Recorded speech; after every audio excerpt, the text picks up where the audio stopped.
personajes e irnos centrando, como les decía, en ir platicando cuáles son las fuerzas evolutivas más relevantes. Entonces voy a poner lo de compartir pantalla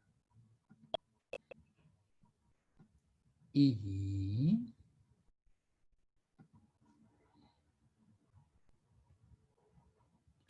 Ok, pero espérenme, que esta era la última transparencia.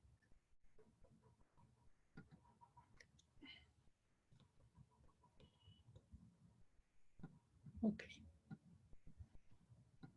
ahora sí. Erika, ¿estás grabando? Bueno. Sí, ya empecé a grabar ahorita. Órale. Ya estoy grabando. Bueno. Pues entonces, como platicábamos la vez pasada, la genética de poblaciones de lo que trata es de la variación genética y la idea está que la variación genética se puede analizar dentro y entre las poblaciones que forman a la especie. Entonces, esta idea, que a lo mejor les parece a algunos de ustedes trivial, puede ser muy importante, especialmente para gente que no esté tan familiarizada con los conceptos clásicos de biología moderna y evolución, ¿no? Tenemos esta serie de unidades evolutivas que serían las especies, más o menos independientes, cuando menos genéticamente de las demás, y dentro de las especies tenemos una serie de poblaciones. Y lo que queremos ver es esta variación genética dentro y entre las poblaciones que nos dice de las famosas fuerzas evolutivas, ¿no? Entonces, como vamos a ver hoy, la genética de poblaciones es básicamente conjuntar las ideas de Darwin y Wallace con las ideas y los conceptos ahora clásicos de genética mendeliana, y esta es la primera, que podríamos llamar la primera síntesis de la biología evolutiva que hace Ronald A. Fisher, Sewall Wright y J.B.S. Haldane. Y bueno, pues realmente ha resultado una herramienta poderosísima para el estudio evolutivo, como dijo este personaje, Michael Lynch.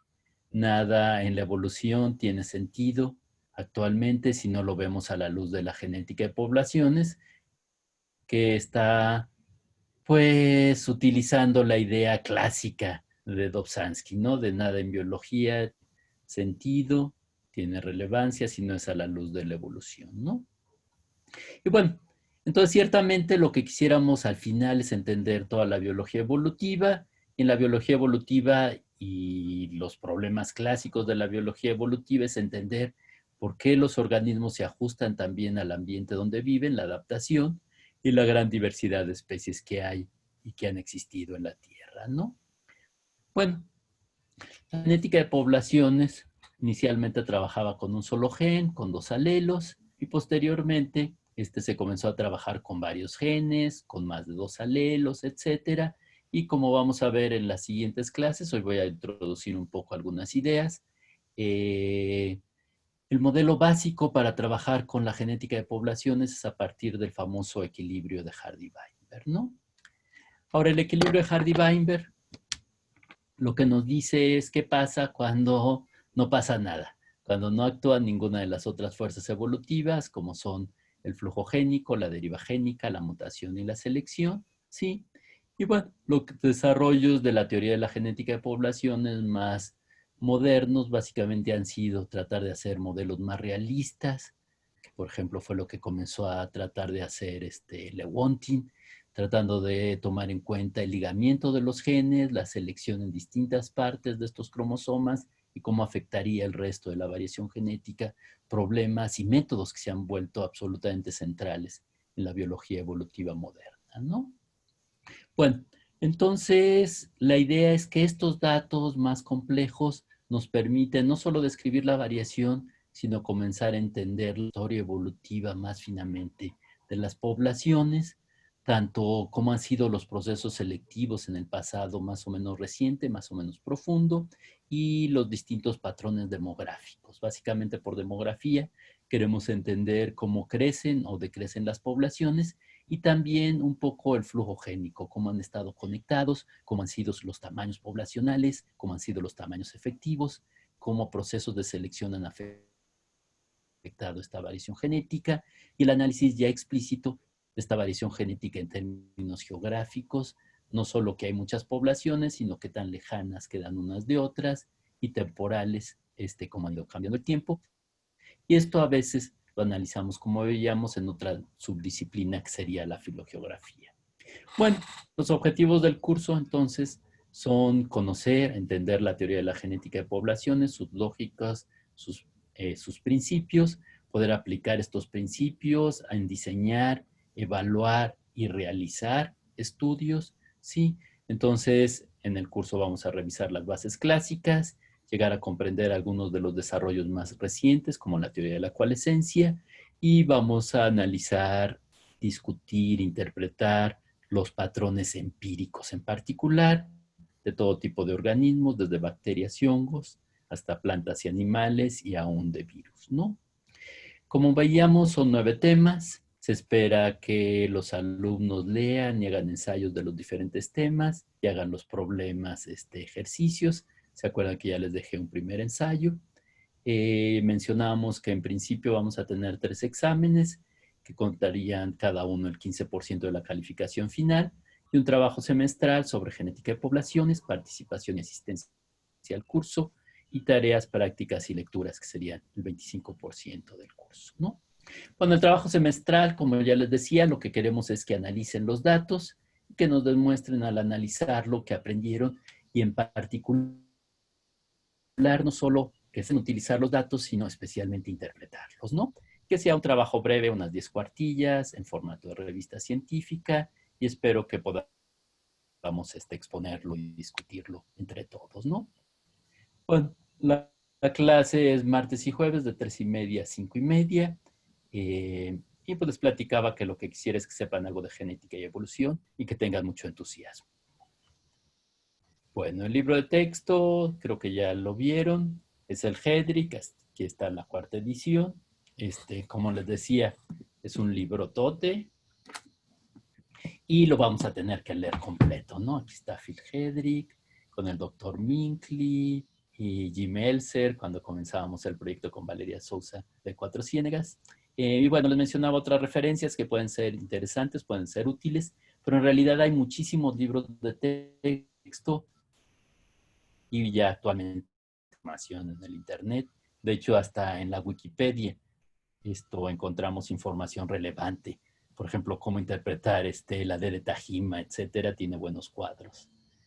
Ok, entonces el curso está organizado en 9 temas. El primero es el que comenzamos a ver la sesión pasada y hoy vamos a avanzar sustancialmente, espero, que es la introducción a la genética de poblaciones. El segundo capítulo, que de hecho vamos a comenzar a ver elementos, es cómo se distribuye la variación genética, qué datos tenemos empíricos de la variación genética y en particular la famosísima ley del equilibrio de Hardy-Weinberg, que nos describe cómo se comporta la variación genética en las poblaciones y a partir de ahí podemos entender lo que sigue. El tema es la selección natural con todas sus variantes. Hoy les voy a platicar un poquito más sobre selección natural, ir comenzando a describir un poco los tipos de selección natural que existen. La endogamia va a ser el 4º tema. Y básicamente lo que mide la endogamia es cómo se viola el supuesto al equilibrio de Hardy-Weinberg, que los apareamientos son al azar. Y usualmente los apareamientos cuando no son al azar son entre parientes, esto es la endogamia, y vamos a describir el coeficiente de endogamia, que es el estimador de cuánta endogamia hay en la población, y ver modelos cuando tenemos sistemas de autofertilización regulares, como la autofertilización, los análisis a partir de estos diagramas donde se ven las cruzas que llamamos los pedigrís y cómo afectaría la depresión por endogamia, el funcionamiento de las poblaciones, la depresión por endogamia y cómo interactúa con otras fuerzas evolutivas, la mutación, que aunque los modelos en general son relativamente sencillos, puede ser muy importante, especialmente para datos moleculares, la deriva génica, que hoy les voy a platicar un poquito más, ¿qué es esto? Es como el azar en la evolución y se debe a que todas las poblaciones naturales, bueno, también las artificiales y cualquiera, por definición, son finitas Y siempre que tenemos poblaciones finitas, vamos a tener, aunque sean muy pequeños, pero cambios de frecuencias alélicas de una generación a la otra, por lo que se conoce como errores de muestreo. Y estos van a ser más drásticos en poblaciones muy chicas y obviamente van a tener efectos importantes a lo largo del tiempo, y consideren que en la evolución lo que tenemos es tiempo, ¿no? Millones de años.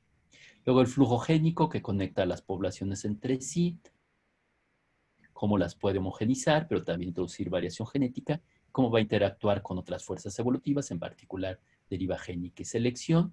Y luego el capítulo 8 son elementos de evolución y genética de poblaciones molecular, que pueden ser muy importantes, especialmente para todas las personas que van a trabajar ya datos más genómicos. Y por último, los modelos de varios genes, básicamente la teoría, cómo se calcula, cómo funciona el desequilibrio del ligamiento, que son contribuciones que los fundadores de la genética de poblaciones no pensaron tanto, pero que a partir de los 60 se ha desarrollado mucho y recientemente con los datos genómicos ha adquirido una relevancia crítica para los análisis médicos, de GWAS, de selección, etcétera, ¿no? Bueno, entonces para terminar la clase pasada nos platicaron qué hacían y qué esperaban del curso. A lo mejor nos faltaron de platicar algunas personas. No creo que sea muy grave, pero si quieren luego platicamos, ¿no? Y les pedí este ensayo que pues espero que se lo manden. Erika, esta es la cuenta, Lab Ecología, Lab y Ecología UNAM MX.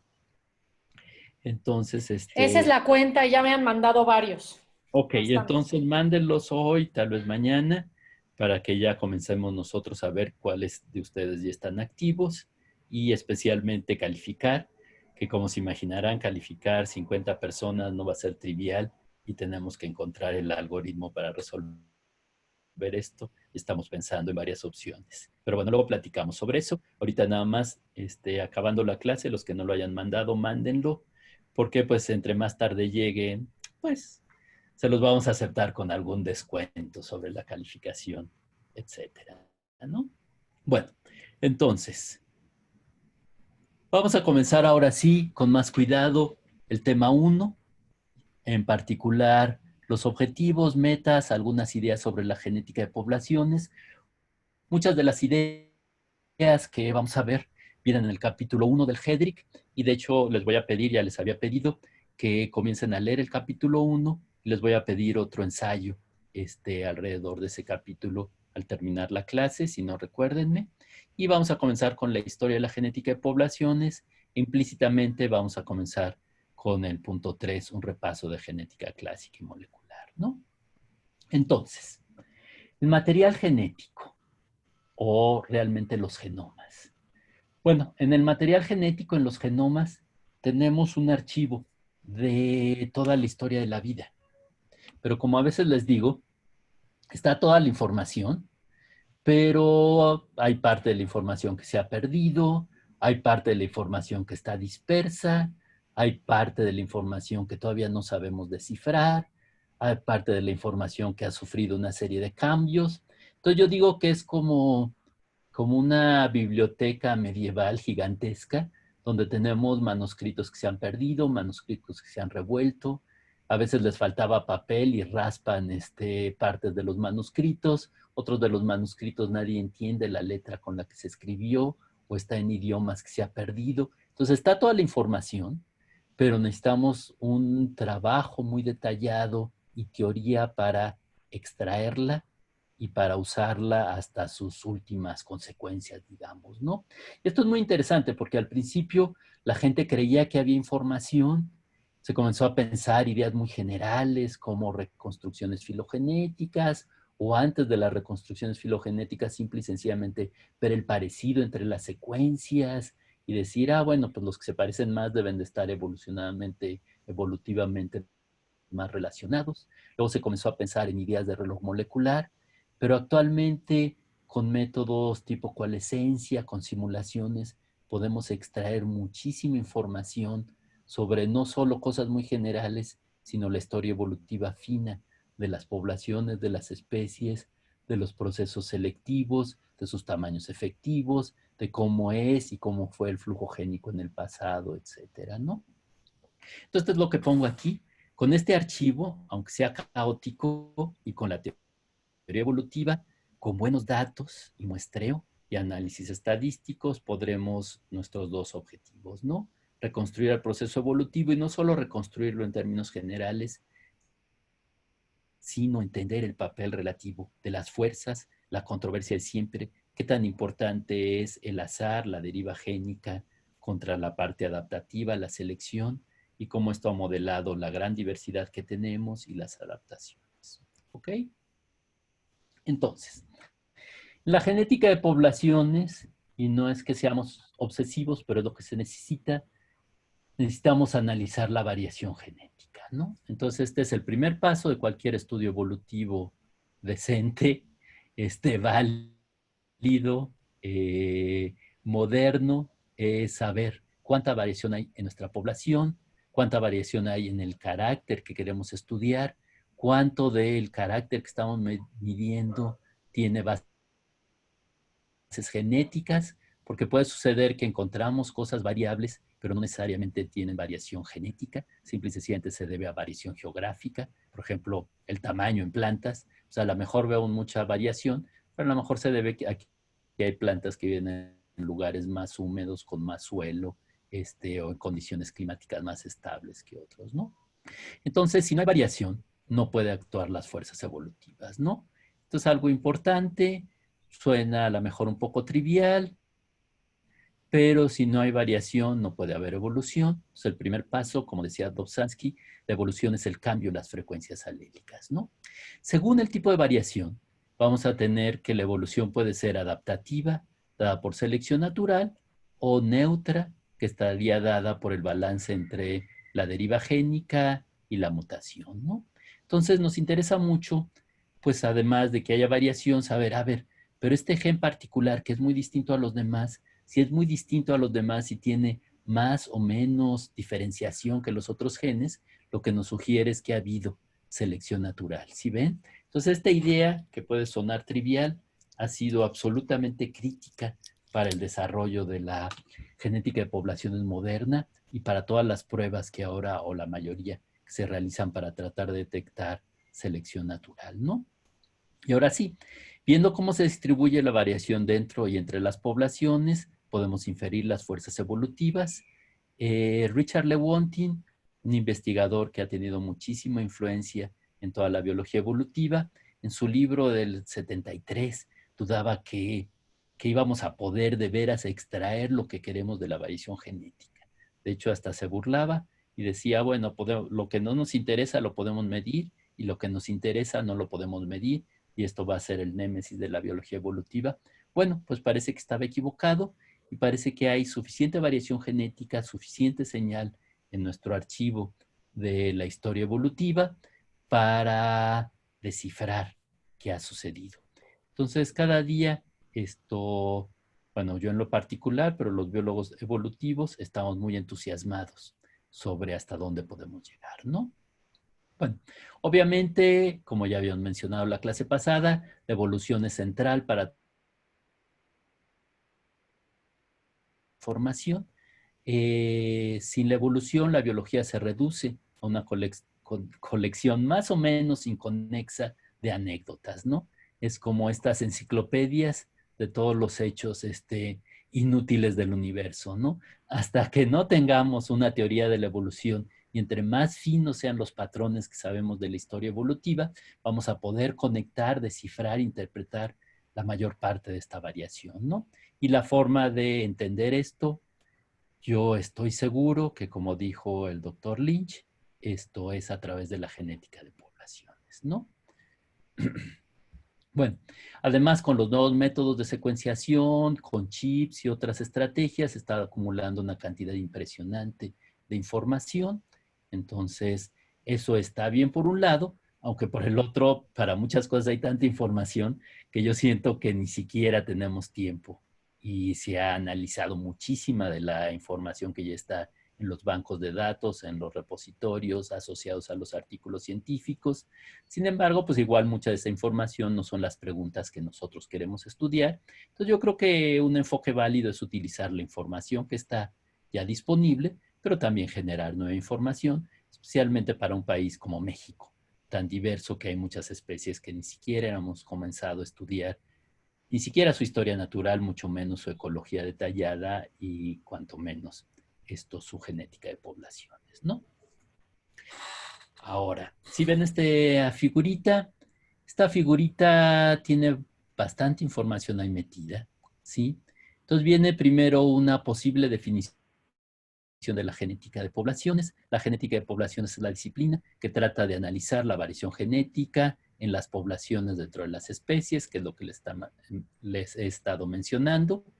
Otra forma de platicar de la genética de poblaciones es explícitamente esta, ¿no?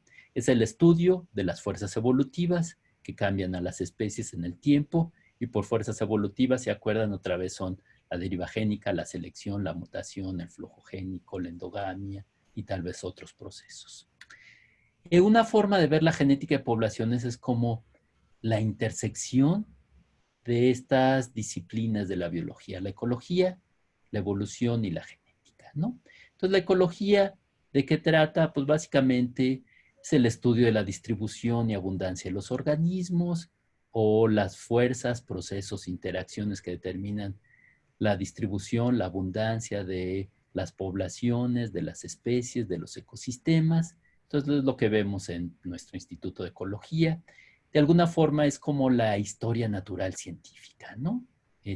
Tomar lo que estudiaban los naturalistas, cuantificarlo y tratar de entender por qué están donde están los organismos, por qué son los números, las poblaciones, etcétera, ¿no?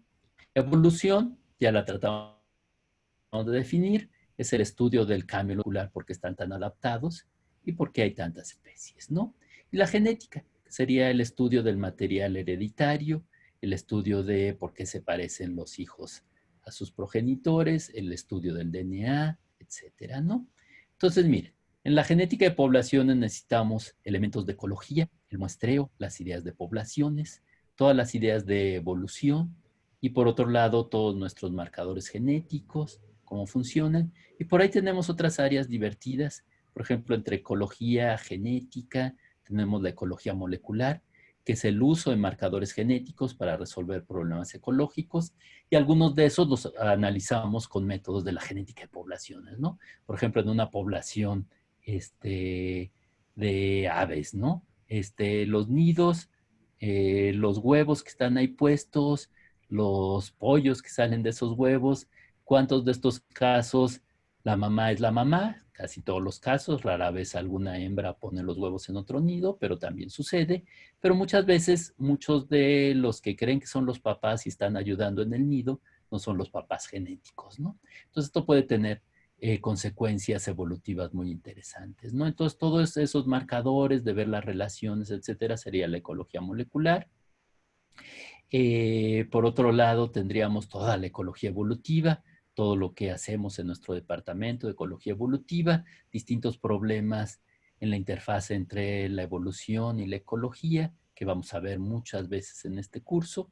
Y por aquí, entre la genética y la evolución, tenemos por un lado lo que a mí me interesa mucho, los patrones de cómo cambia el DNA a lo largo de mucho tiempo, la evolución molecular, que está íntimamente relacionada con toda la genómica evolutiva, y por otro lado, otra área de la biología fascinante, que es la genética del desarrollo, la genética del fenotipo, cómo a partir de ciertos genes llegamos a ciertas adaptaciones, y hacia el lado de la ecología, cómo llegamos a ciertas adaptaciones particulares que resuelven un problema, ciertos fenotipos particulares, etcétera, ¿no? Entonces, ahorita nos vamos a concentrar en esta intersección, la genética de poblaciones. Se me olvidaba, aquí puse que la genética de poblaciones es igual a la microevolución. Entonces, en el estudio clásico de la evolución, se acuerdan que la evolución a veces se divide en microespeciación y macroevolución, ¿no? Entonces, la macroevolución es el estudio de la evolución por arriba del nivel de especies, y lo que ve son los patrones evolutivos, las genealogías, las grandes filogenias. En medio está el proceso que genera las especies, el proceso de especiación, cómo se forman las nuevas cosas génicas. Y por otro lado tendremos la microevolución, que de lo que nos habla es cómo cambia las poblaciones que forman las especies, cómo a partir de estos cambios tenemos, por un lado, lo que a mí me interesa mucho, la adaptación, pero por otro lado, en particular, lo que queremos entender es la interfase entre cómo estas poblaciones eventualmente llegan a ser especies incipientes y nuevas especies, ¿no? Cómo se interrumpe el flujo génico y cómo este flujo génico nos va a dar el origen de las especies, ¿no? Entonces, por ahí había, cuando nos platicaban el martes varias personas, que su interés es más hacia el lado taxonómico, más hacia la parte sistemática, pero lo que quieren entender es estos procesos que generan las especies. ¿Ok? ¿Hasta aquí tenemos alguna pregunta, algún comentario? ¿No? Bueno, cualquier cosa también pueden utilizar el chat y ahorita le pido a Jaime y Erika que me recuerden lo que vaya saliendo en el chat y si no, seguimos avanzando. Bueno, entonces, aquí tengo una lista más o menos arbitraria que inventé sobre las aplicaciones de la genética de poblaciones. Entonces, la primera aplicación para mí es la central.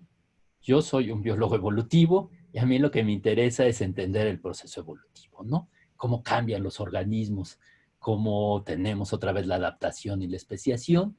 Pero como les mencionaba ahorita con algunos ejemplos, la genética de poblaciones es una herramienta indispensable para el ecólogo moderno y también para el taxónomo moderno, ¿no? Obviamente, y cada vez es más claro con los métodos como GWAS y otros métodos, podemos analizar la distribución de los genes que tienen que ver con enfermedades, ya sea en humanos, pero también obviamente en todo tipo de animales y aún en las plantas. Utilizando métodos parecidos, podemos tratar de aplicar los conocimientos para mejorar la producción de cualquier cultivo o del ganado, encontrar las bases genéticas, encontrar la variación que hay en las poblaciones de lo que llaman a veces razas criollas o las poblaciones silvestres, encontrar genes candidato, hacer la selección artificial más eficiente. Piensen en plantas como árboles que tardan 100 años, 50 años en crecer. Si sabemos los genes asociados, lo que podemos hacer es seleccionar las plantas que traen estos genes asociados en vez de esperarnos 50, 100 años para hacer selecciones temasal clásica de la genética cuantitativa, ¿no? Por otro lado, existe cada vez más y más interés en la conservación de las especies y para la conservación racional de las especies necesitamos métodos genéticos que nos digan cuáles son las poblaciones más interesantes, cómo podemos mejorar su conservación, dónde tendríamos que ir a muestrear los individuos más relevantes, etcétera. Y íntimamente relacionada a la genética de la conservación, aunque tradicionalmente lo han analizado otros grupos de investigadores, el diseño y análisis de los bancos de germoplasma, ¿no? En particular bancos de semillas, aunque cada vez se guardan más y más recursos genéticos, como por ejemplo semen de animales, células, pues como de las cuales puedes regenerar. Piensen en plantas, pues si tenemos miles de posibles razas criollas de maíz, bueno, ¿cómo las vamos a muestrear? ¿Cómo se parecen entre ellas? ¿Cuáles se pueden utilizar para hacer variedades mejoradas, etcétera? Y bueno, por otro lado, todo, como decía el doctor Lynch, la genética de poblaciones nos da los fundamentos para entender buena parte del resto de la evolución, en particular la evolución molecular, la bioinformática, la genómica tradicional y evolutiva y nuevas cosas que tienen que ver con la filogenética, etcétera, ¿no? Las reconstrucciones de la filogenia, no con un gen, sino ahora, pues con genomas completos o muchos marcadores. ¿Ok? Entonces, bueno, podríamos pensar más aplicaciones, pero pues esta es una buena lista. Y ahora Hedrick hace énfasis en esta idea que a mí me parece muy bonita, que es que la genética de poblaciones tiene varias características. Una es que es una de las áreas de la biología donde tenemos una de las bases teóricas más robustas, ¿sí? Las bases teóricas de la genética de poblaciones creo que no se comparan con ninguna otra rama de la biología. La teoría, pues básicamente se basa en principios de álgebra muy claros, muy robustos, que funcionan muy bien. Lo único que tenemos es que irlos ajustando para ver cómo interactúan las distintas fuerzas y en particular cuando hay distintos genes en los cromosomas, algunos de los cuales pueden ser neutros, pero otros selectivos, ¿no? Por otro lado, tenemos una base empírica gigantesca, ¿sí? De hecho, la parte empírica es la que hacemos nosotros, es la que la mayor parte de ustedes va a trabajar. La parte empírica, pues es básicamente de veras es ir a las poblaciones y analizar las frecuencias genéticas en esas poblaciones, ¿sí? Ver cómo se compara dentro y entre las poblaciones, si se puede. Está increíble hacer análisis de cómo ha cambiado la variación genética en el tiempo. Y luego las cosas que nos interesan mucho y que siempre hacemos en el laboratorio, cómo correlacionan esta variación genética, estos niveles, estos alelos particulares, con patrones ambientales, ¿sí? Si estos patrones ambientales han cambiado, cómo ha cambiado la variación genética. Obviamente sugiere otros problemas e ideas interesantes con las cuales podemos regresarnos a preguntar a la teoría o podemos ir diseñando experimentos, ¿no? ¿Con qué datos trabajamos en la genética de poblaciones? Es lo que van a leer en el GEDRIC. Sí, lo vamos a ver también con cuidado la próxima semana. Se puede trabajar con datos morfológicos, pero el problema de los datos morfológicos es que no sabemos en muchos casos sus bases genéticas, ¿no? Entonces, en algunos casos podemos ver diferencias morfológicas muy claras y esta diferencia podría no tener nada que ver con la genética o estar codificado por muchos genes o interactuar de formas complejas. De los primeros datos con los que se trabajaba eran los grupos sanguíneos, ABO, MN, RH positivo, etcétera, en humanos. Análisis de los cromosomas, cuando se pueden ver diferencias claras en el microscopio, como las grandes inversiones que tienen las drosofilas, que eran los que trabajaban de los primeros biólogos evolutivos, en particular Dobzhansky. La expresión de algunas proteínas que a veces llamamos alosimas o isoenzimas, que luego les voy a platicar. Trabajar con DNA desde métodos muy básicos de cortar el DNA con enzimas de restricción y analizar los productos, secuenciar distintos genes con métodos de Sanger y ahora con distintas metodologías, chips, métodos de nueva generación, etcétera, analizar los SNPs, que por cierto quiere decir Single Nucleotide Polymorphism, polimorfismos de un solo nucleótido, ¿sí? Y luego vamos a platicar con más cuidado. ¿Qué quiere decir eso? ¿Cómo se analizan? ¿Cuánta variación hay? Etcétera, ¿no? Ahora, algo muy bonito de la genética de poblaciones es que a veces podemos hacer experimentos, ¿no? Experimentos que pueden ir desde, aquí tengo los que nos gustaban mucho a los ecólogos, los trasplantes recíprocos, que es básicamente mover una planta, por ejemplo, de lugares muy bajos a lugares altos y las de los lugares altos a lugares bajos y ver cómo les va. Pero se puede hacer también, pues nada más trasplantes recíprocos a distintas localidades donde puede variar no solo la elevación o el clima, sino el tipo de suelo, o las interacciones con otros organismos, o tomar de muchas localidades y llevarlos a una sola localidad, que en inglés se llaman common gardens, aquí lo traducimos como jardines comunes, ¿sí? Pero no solo estos experimentos muy ecológicos, sino en drosofila. Esto desde el principio la gente comenzó, pues como era un organismo experimental, efectivamente a someterlas a distintas condiciones, por ejemplo, seleccionar drosofilas que les gustara ir hacia la luz, o que prefirieran condiciones de oscuridad, o drosofilas que fueran resistiendo cada vez mayor cantidad de alcohol, o que fueran más hábiles para resolver laberintos, o drosofilas que vivieran más y más tiempo, o se reprodujeran más rápido. Esto en bacterias, pues desde el principio se han hecho muchos experimentos. Son clásicos los experimentos donde se les aplica a las bacterias, pues por ejemplo, antibióticos en cantidades cada vez mayores y se va viendo cómo van desarrollando en la resistencia a los antibióticos, o el experimento clásico que hizo Richard Lenski, que luego les vamos a platicar, de tomar una sola E. coli, replicarla, hacer 12 réplicas y ver que se adaptara a nuevas condiciones de un medio muy pobre de azúcares, o desde el principio se han hecho análisis con virus. En plantas hay estudios ya clásicos en Arabidopsis.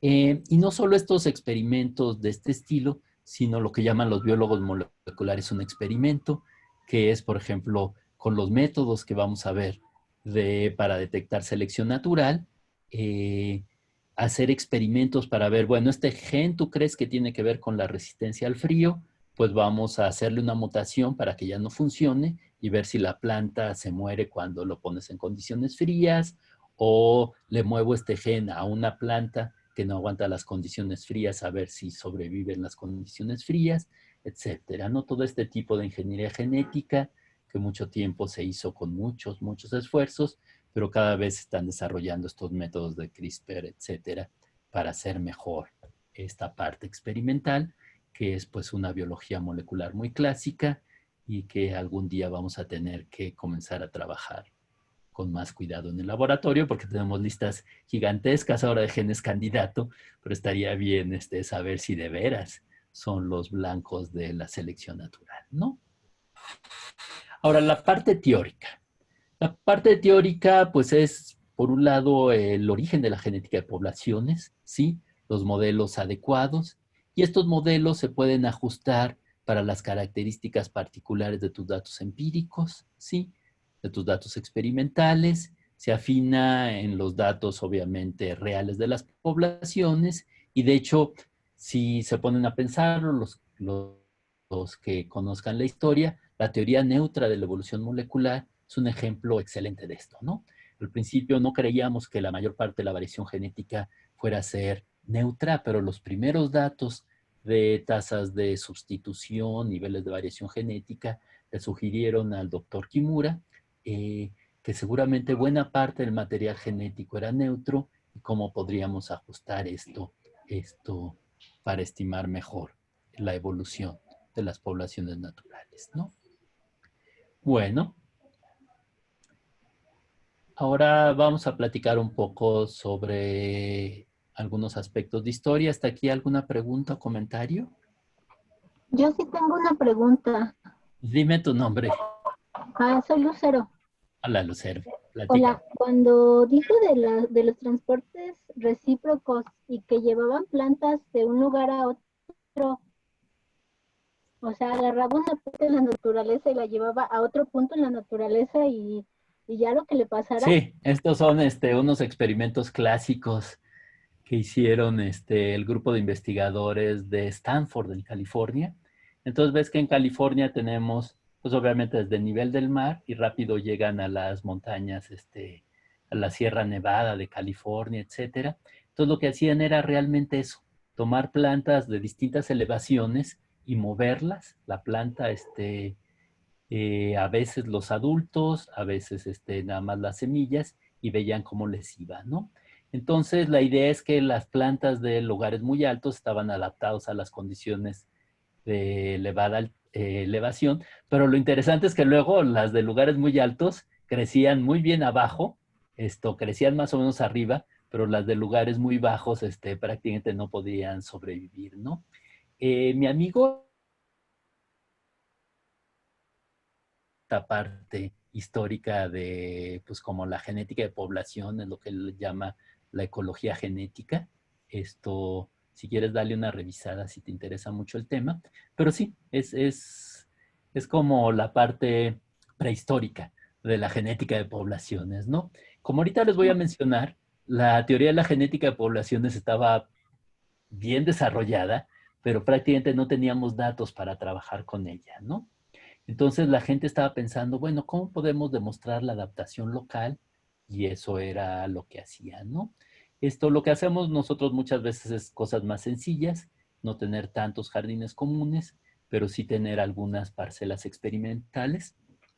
Recientemente, con el trabajo de Teocintle, con mi amiga Francesa Mod, lo que conseguimos fue 2 terrenos experimentales, uno en Celaya y otro en una localidad un poco más elevada, y llevamos teocincles de todo México para analizar bien cómo sobrevivían en estas condiciones y en particular cómo era su fenotipo en condiciones controladas, ¿no? Entonces es algo que nos interesa mucho, porque obviamente, pues si nada más tenemos los datos de las poblaciones naturales, no sabemos si esas diferencias en fenotipo son totalmente debidas al ambiente, a distintos climas, y por eso es muy importante los jardines comunes, ¿no?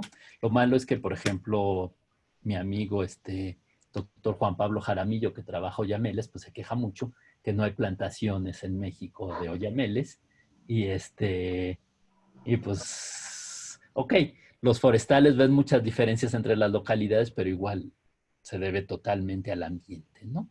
Son problemas clásicos que se analizaban de esa forma. Yo creo que el Hedrick revisa algunos de estos experimentos clásicos, pero como te digo, si no, esto puedes checar la bibliografía del doctor Juan Núñez ahí en el instituto y él tiene estas revisiones de esos artículos clásicos. ¿Ok? ¿Alguna otra pregunta? Bueno, esto de la variación genética y los experimentos lo vamos a ver tanto en el capítulo 1 del Hedrick con mucho cuidado, como la próxima semana les voy a dar ejemplos y mostrar cosas, ¿ok? Gracias. Para que no se me asusten todavía. Ok. Bueno, entonces, como les decía, y esto no es de los biólogos evolutivos, desde los primeros naturalistas, podríamos decir que desde Aristóteles, esto les preocupaba por qué hay tantas especies y por qué funcionan tan bien estas especies, ¿no? Entonces, pues podríamos pensar muchas hipótesis sobre este ajuste que podrían ir desde las cosas triviales, ¿no? Bueno, pues es que hay un espíritu creador que concibió a todos los organismos de una forma perfecta, por eso son adaptados, y todas las especies cumplen un papel en este plan de la creación. Pero tratando de pensar en ideas más mecanicistas, por ahí tenemos a Lamarck, que no voy a platicar con mucho cuidado, y me voy a centrar directamente en estos dos personajes que tengo aquí abajo. Este es un Wallace ya más viejito, y este es un Darwin, pues más o menos por cuando escribió El origen de las especies. ¿Sí? Entonces, las ideas de Darwin las podemos resumir muy resumidamente en tres grandes puntos. ¿Sí?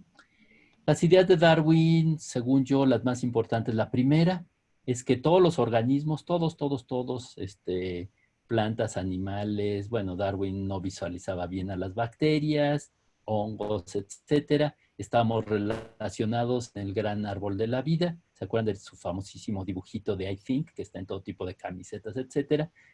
Que los organismos están relacionados entre sí, ¿no? El segundo punto de las ideas de Darwin es que la evolución es gradual, no surgen de repente organismos de la nada o grandes adaptaciones, sino que todo es poco a poco. Y que el tercer punto, que es el más importante ahorita, que toda la evolución para Darwin es resultado básicamente de selección natural, ¿no?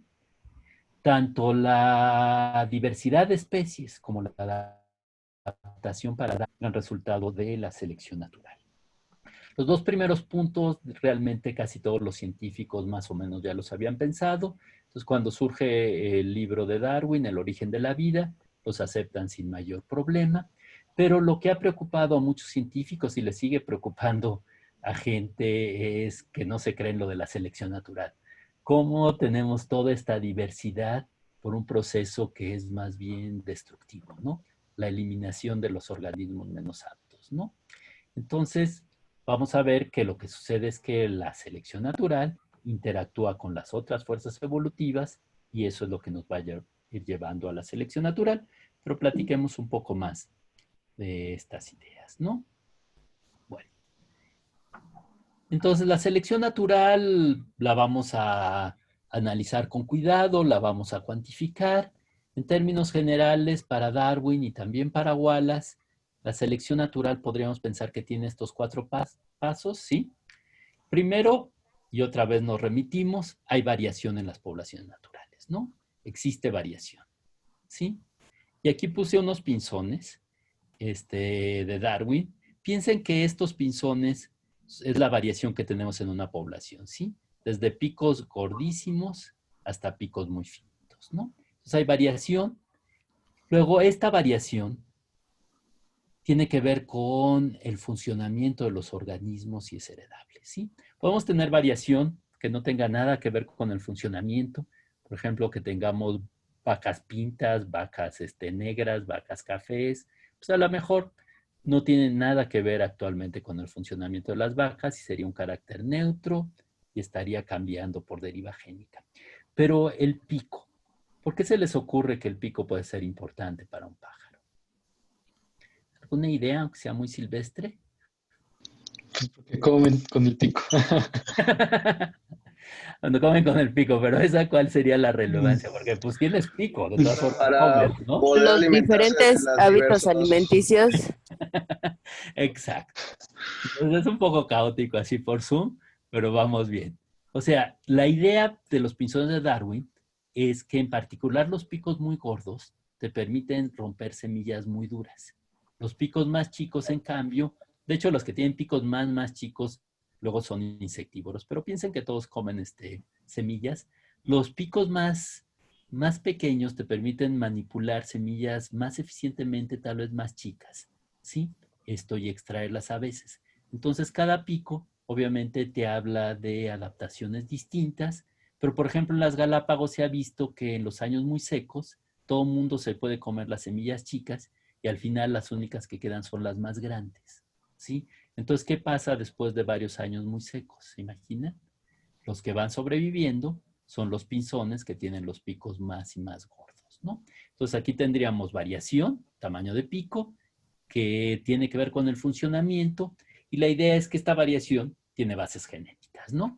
Que si tomas pajaritos con picos flacos, aunque los pongas en distintos ambientes, sus hijos van a tener picos también chiquitos y los que tienen el pico gordo, aunque los pongas en distintos ambientes, sus hijos van a tener el mismo pico, ¿no? Entonces, que sea heredable y el funcionamiento. Entonces, como en el ejemplo anterior, si los recursos son limitados, van a estar compitiendo y entonces los que van a sobrevivir son los que pueden utilizar los recursos de forma más eficiente, los otros van a ser eliminados y lo que iríamos teniendo es automáticamente un proceso de selección, ¿no? Donde los organismos van cambiando y se va dando la adaptación. Entonces, como les decía, cada vez tendríamos pinzones con picos más y más gordos, ¿sí? Piensen otros ejemplos, ejemplos fáciles de imaginar, ¿no? Una población donde tenemos leones y los leones se alimentan de cebras. Al principio todos los leones se comen pues, todas las cebras que ponen, que existen, y lo que van a hacer es se van a comenzar a comer las cebras más lentas y automáticamente se van a ir seleccionando leones que sean más y más rápidos y los leones más lentos se van a morir de hambre, ¿no? Entonces, obviamente, los picos de los pinzones, pues no crecen hasta ser ridícula e infinitamente grandes, ¿no? ¿Por qué? Porque también, pues va a haber años húmedos donde no les vaya tan bien a estos picos, puede que sean muy caros producirlos, etcétera, ¿no? Esto puede haber leones rapidísimos, pero pues si eres rapidísimo, pero no gastaste ninguna otra energía en, por ejemplo, ser fuerte, pues agarras a las cebras, pero luego no las puedes ni matar, ¿no? Ven entonces que hay un trade-off, compromisos, etcétera, para ir optimizando el fenotipo. Pero miren, esta es la idea básica, ¿no? Que haya variación, que la variación tenga que ver con el funcionamiento y sea heredable, que haya competencia por los recursos, entonces automáticamente tenemos el proceso de selección.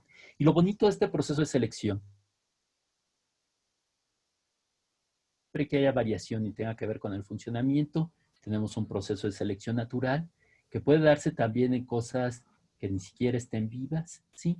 Y lo más interesante es que independientemente de sus convicciones religiosas, con que tengamos esas cosas, vamos a tener automáticamente adaptación, ¿sí? Por selección natural.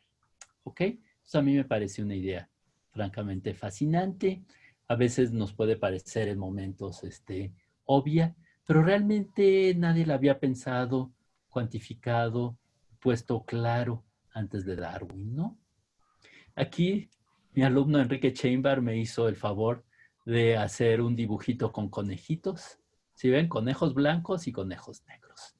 Entonces aquí lo que tenemos son, si ven aquí hay un conejito blanco y ven que es mucho más críptico que el conejito negro Y lo que va a suceder en el tiempo es que este conejito blanco va a dejar más descendientes y los conejitos negros van a ser eliminados, ¿no? Entonces lo que tenemos es variación, conejitos blancos y conejitos negros. Esta variación tiene que ver con el funcionamiento. Hay en este caso una sobrevivencia diferencial, ¿sí? Se los comen los distintos depredadores y vamos a tener un cambio, ¿no? Aquí tenemos al revés, el conejito oscuro, el conejito claro, y lo que va a quedar son muchos conejitos oscuros.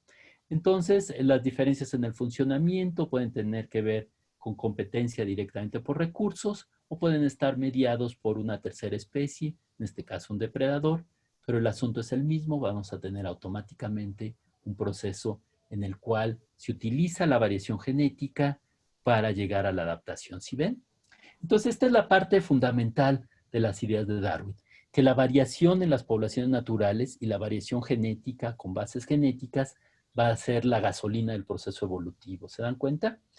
Si no hay esta gasolina, si no hay variación, pues se pueden estar muriendo de hambre en los pinzones, o si esta variación no tiene bases genéticas, no va a haber un cambio adaptativo, ¿sí? Entonces se necesita variación. Sobre esta variación actúa la selección natural y paradójicamente, ¿qué hace la selección natural? Reduce la variación genética, ¿sí? Entonces, para que se mantenga de forma indefinida la selección natural, pues necesitamos que haya mucha variación genética que tiene que estar siendo regenerada, ya sea que aparece por mutación, ¿sí? O que llega a la población por el flujo génico.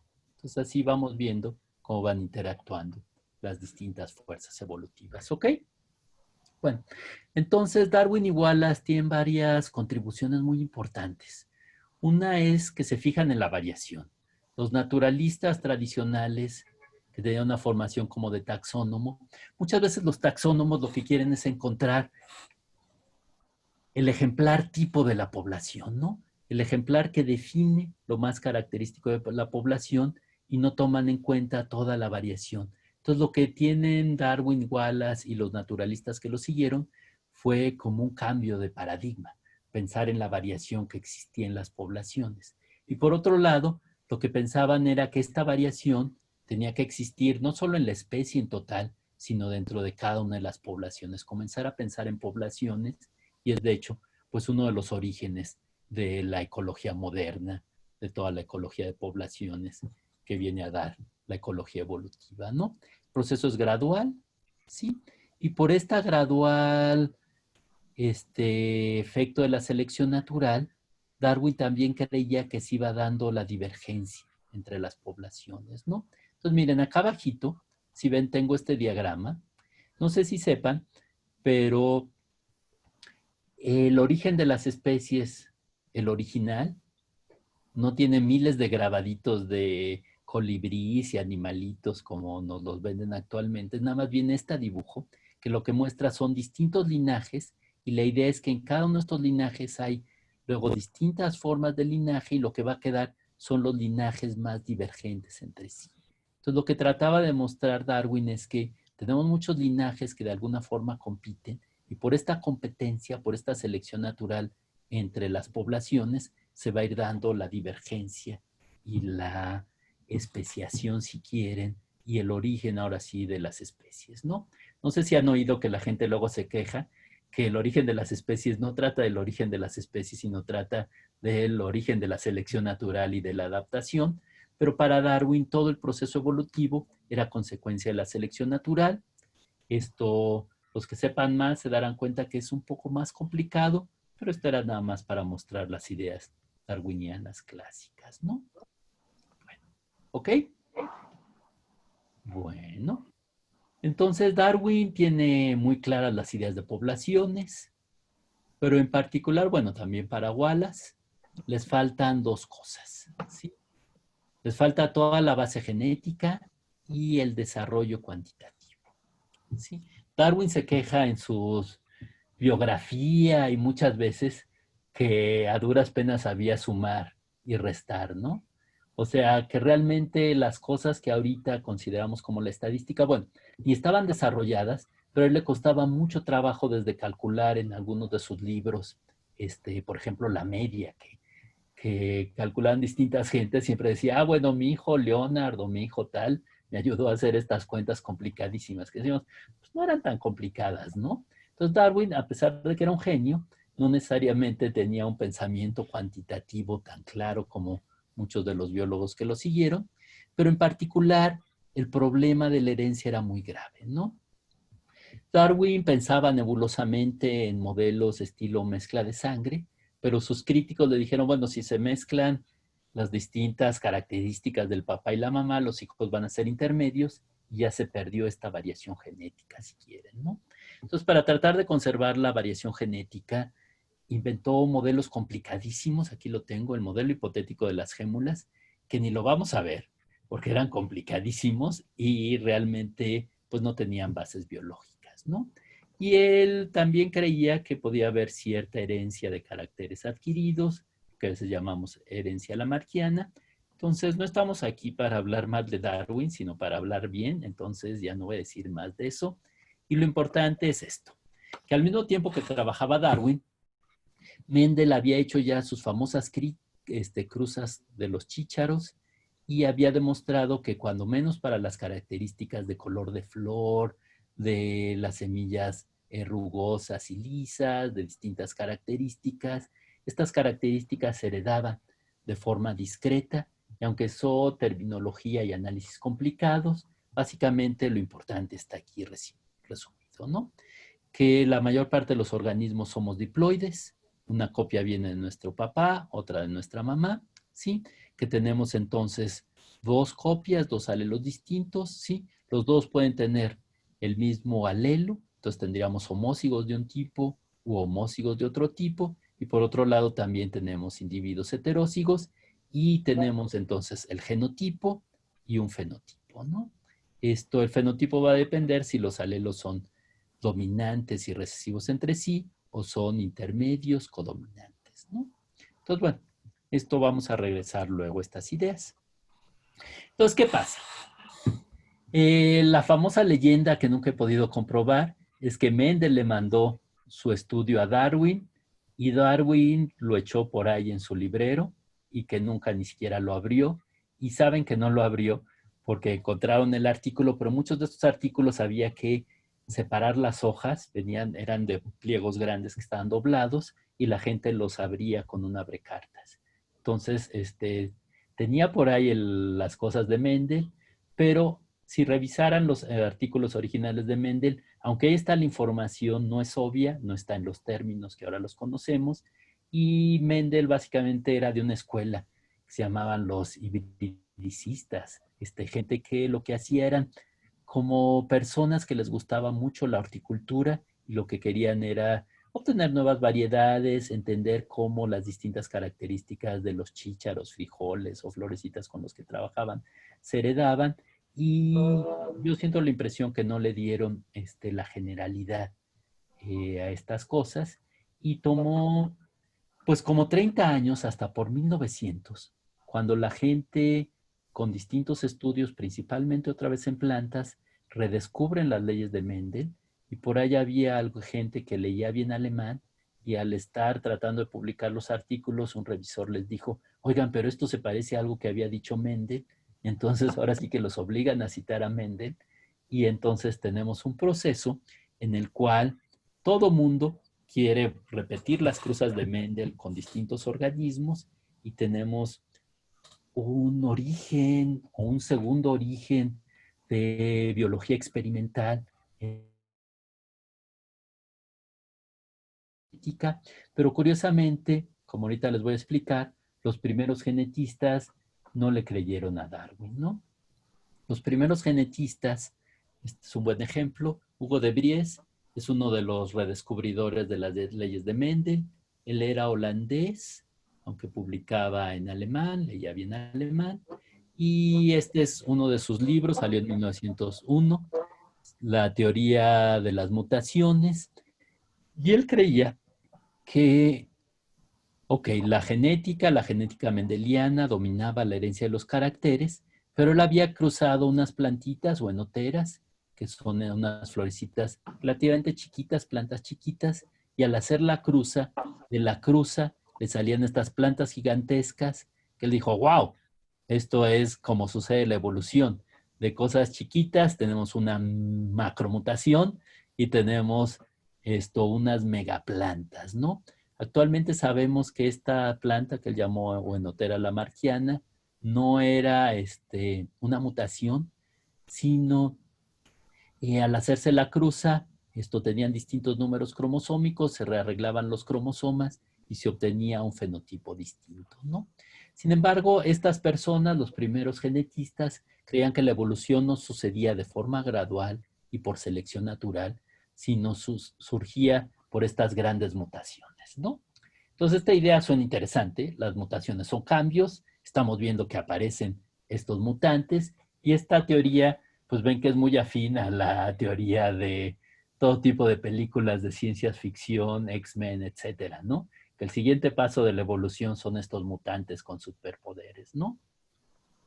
¿Qué sabemos de las mutaciones? La mayor parte de las mutaciones son pequeñas y la mayor parte de las mutaciones son deleterias. Las mutaciones se acumulan en las poblaciones naturales y lo que hace es darnos una base genética muy amplia sobre la cual va a operar la selección natural posteriormente, ¿no? Bueno, entonces aquí está lo que les decía. En 1900 se redescubren las leyes de la genética, las ciencias experimentales comienzan a adquirir un papel fundamental dentro de la biología, que todavía tienen. Piensen en todas las biologías moleculares, todas las biotecnologías, etcétera, ¿sí? Y estos primeros genetistas dudaron erróneamente sobre la relevancia de la selección natural y propusieron que la evolución, como aquí digo, sucedía por grandes mutaciones, ¿no? Lo más interesante es que, como ellos hacían experimentos, se sentían que eran los biólogos del futuro, ¿no? Y fueron los biólogos de ese presente mucho tiempo, ¿no? Los naturalistas, nuestros ancestros de los ecólogos, de los taxónomos modernos, fueron relegados, ¿sí? Un ejemplo de estos naturalistas es, por ejemplo, Haeckel, pero después de Darwin, entre 1860, 1900, tuvimos una primera corriente de naturalistas darwinianos. Hicieron un trabajo muy interesante, por ejemplo, de biología de la polinización, Müller y compañía, buscando adaptaciones, etcétera. Pero el problema que tenían es que luego, en vez de compilar sistemáticamente la información y hacer análisis estadísticos como hacemos los ecólogos modernos, muchas veces se quedaban en anécdotas y trataban de interpretar absolutamente todas las características como adaptaciones. De ahí vienen los síndromes de polinización y otras características que luego han sido muy criticadas y seguimos trabajando actualmente, ¿no? Entonces, un ejemplo clásico de los difusores del darwinismo es Ernest Haeckel. Ernest Haeckel es bien conocido porque, por ejemplo, inventa la palabra ecología. Y a Ernest Haeckel lo que le interesaba mucho era tratar de demostrar las relaciones genealógicas entre los organismos en estas grandes filogenias. Sin embargo, por ejemplo, fue muy criticado desde sus tiempos porque realmente estas filogenias pues era como se le ocurrían a Haeckel, ¿no?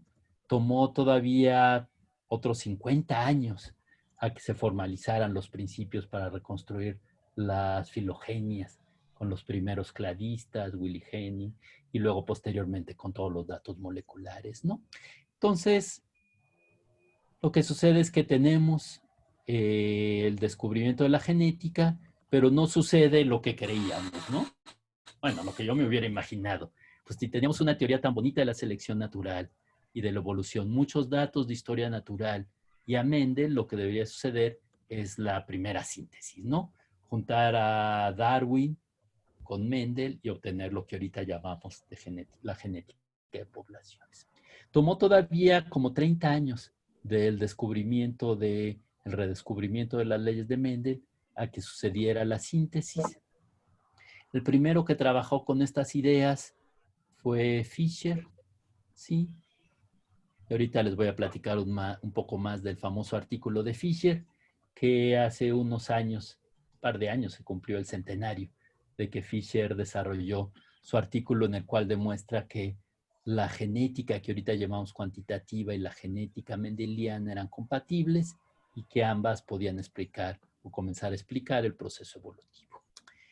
Entonces aquí lo que tengo es un par de transparencias sobre la síntesis. Este es un tema que le preocupaba mucho a mi amigo Juan Núñez y a otros como filósofos de la ciencia, etcétera. ¿Cuánta síntesis ha habido en la biología evolutiva? La primera síntesis es simple y sencillamente esta, ¿sí? ¿Sí ven? Tomar a Darwin, a Wallace, juntarlo con Mendel y obtener la genética de poblaciones con nuestros amigos Fisher, Wright y Haldane. La biología evolutiva moderna, a veces la han llamado, y eso se usaba mucho cuando yo estudié biología, se llamaba la teoría sintética de la evolución, la síntesis moderna, ¿sí? Y la idea de la síntesis moderna era que habían tomado la genética de poblaciones empírica y habían comenzado a juntar datos de historia natural, de taxonomía, de ecología, de sistemática, de ejemplos de drosofila, y esto es lo que llamaron la síntesis moderna, ¿no? Entonces, la síntesis moderna tiene su origen en Teodosio Dobzhansky, que ahorita les voy a platicar qué hizo, Ernest Mayr, que era un taxónomo, especialista en sistemática de aves, especialmente de la Indochina, George Gaylord Simpson, un paleontólogo que trabajaba principalmente en mamíferos de las Américas, Stebbins, que trabajaba biología reproductiva principalmente de pastos, y Julian Huxley, hermano de Aldous Huxley, que escribió varios libros muy, muy importantes sobre la teoría evolutiva, ¿no? Bueno, aquí está, por ejemplo, Dobzhansky con varios de sus alumnos. Luego voy a regresar a esta foto. Entonces, miren, aquí tengo los trabajos iniciales. Fisher, como les digo, comenzó por 1918 a publicar.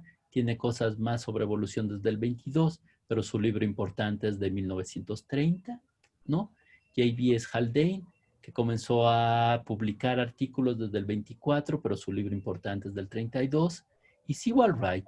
Sewall Wright realmente en 1931 publica un tratamiento matemático redondo de la teoría de la genética de poblaciones. Antes básicamente lo que había hecho eran análisis más bien de genética clásica y genética fisiológica, tratando de interpretar la herencia de los patrones de coloración de cuyos, de guinea pigs.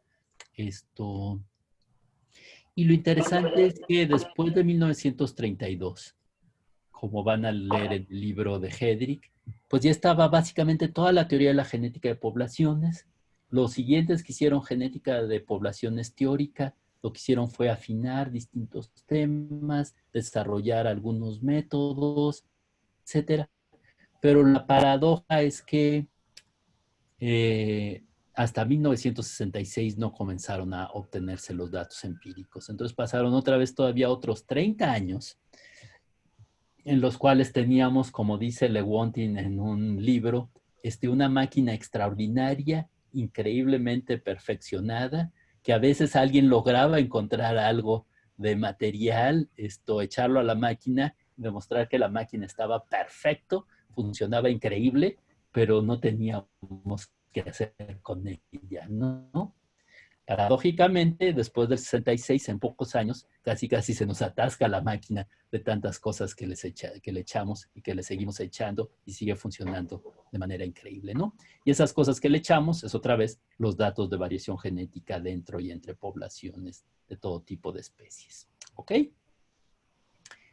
Entonces, pues comencemos ahora sí con la idea básica de la genética de poblaciones, ¿ok? Entonces, la idea básica de la genética de poblaciones es que vamos a trabajar. En este gen tenemos dos tipos de alelos. Lo voy a denotar alelo A mayúscula y A minúscula, ¿sí? Usualmente no quiere decir que uno sea dominante y otro recesivo en lo que les voy a platicar.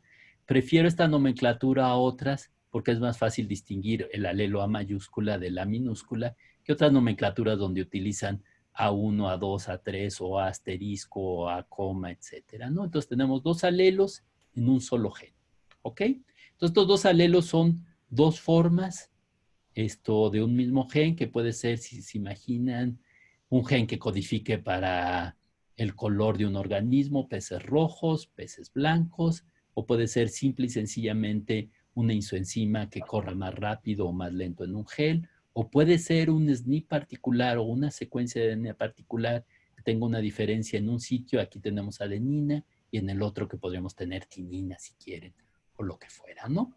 Y lo que vamos a hacer es lo siguiente. Pensar que tenemos una especie que nos gusta mucho o que la odiamos pero nos dieron dinero para trabajarlo o que por alguna razón queremos conocer, ¿no? Entonces, en esta especie, el conjunto grande lo que muestra es la especie y lo que vamos a ir es a una serie de poblaciones, ¿sí? Y cada uno de estos pares de letras, ¿sí ven? Lo que representa es un individuo que muestramos en las poblaciones y sabemos que este individuo de aquí arriba, ¿sí lo ven bien? Que este individuo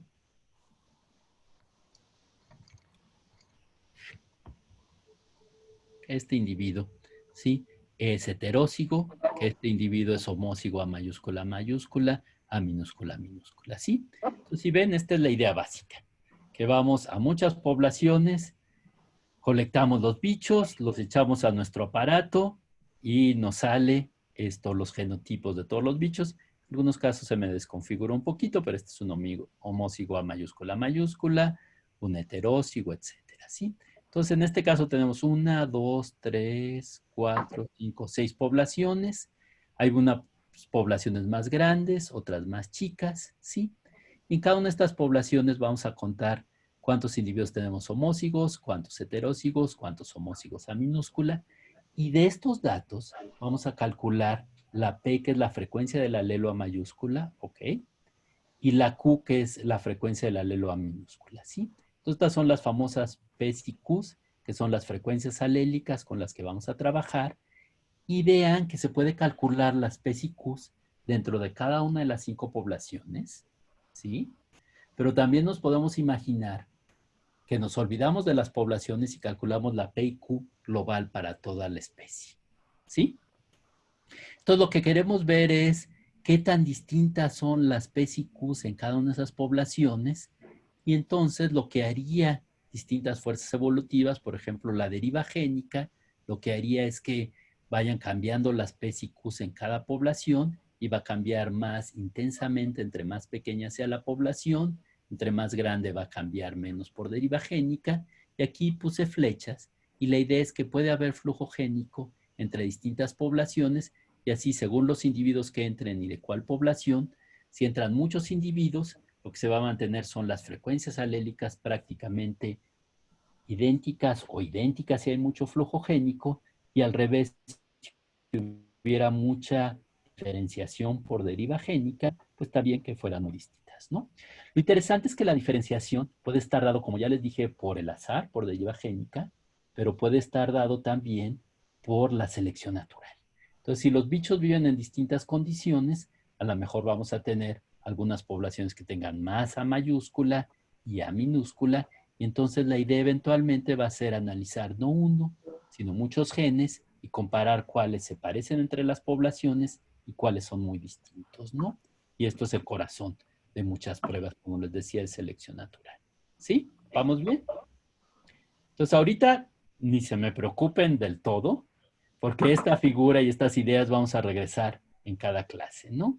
Pero esta es la idea central de la genética de poblaciones, que tenemos las frecuencias alélicas P y Q, que las podemos calcular para cada una de las poblaciones, que la podemos calcular la frecuencia alélica total para toda la especie, y vamos a ir viendo cómo cambian, ¿sí? Cómo cambian para distintos patrones de flujo génico, para distintos patrones de endogamia, para distintos patrones de selección natural y en particular de deriva génica, ¿no? Bueno, ahorita les acabo de decir una mentira. La endogamia no cambia las frecuencias alélicas en total para la especie, pero entre cada una de estas poblaciones lo que se va a ir perdiendo son los heterócigos, ¿sí? Y eso lo vamos a ver luego con más cuidado. Y lo que sucede, y el mismo Sewall Wright lo tenía confundido, es que muchas veces opera de forma conjunta la deriva génica y la endogamia. Bueno, ¿qué más? Tenemos entonces no solo las frecuencias alélicas, sino las frecuencias genotípicas, ¿sí? Y aquí pongo un poco las ideas básicas de cuál sería la frecuencia genotípica esperada de homózigos, de heterózigos y de homózigos, ¿sí? Que van a ser las famosas frecuencias genotípicas esperadas en el equilibrio de Hardy-Weinberg, P cuadrada, que es la probabilidad de tomar dos alelos A mayúscula, Q cuadrada, que es la probabilidad de tomar dos alelos A minúscula, y los heterózigos, que sería P por Q, tomar uno A mayúscula y uno A minúscula, y al revés, tomar un minúscula y una mayúscula, que nos da la proporción de heterózigos 2PQ. Y luego vamos a discutir y analizar esto. Ok, entonces tendríamos el equilibrio de Hardy-Weinberg. El equilibrio de Hardy-Weinberg lo que dice es que en esta población que mencionamos hace rato, bueno, no en esta población, en una población parecida a esta que vimos hace rato, ¿sí? Podemos tener poblaciones ideales. Una población ideal es distinta a estas porque es una población prácticamente infinita, ¿sí? La reproducción es sexual, son diploides, los apareamientos son aleatorios y la población es tan grande que prácticamente no hay deriva génica, no hay ninguna otra fuerza evolutiva. Y en estas poblaciones ideales, son las poblaciones ideales en el sentido que no pasa nada, ¿no? En una población ideal se van a mantener las relaciones del equilibrio de Hardy-Weinberg y además se van a mantener las frecuencias alélicas sin cambiar, ¿sí?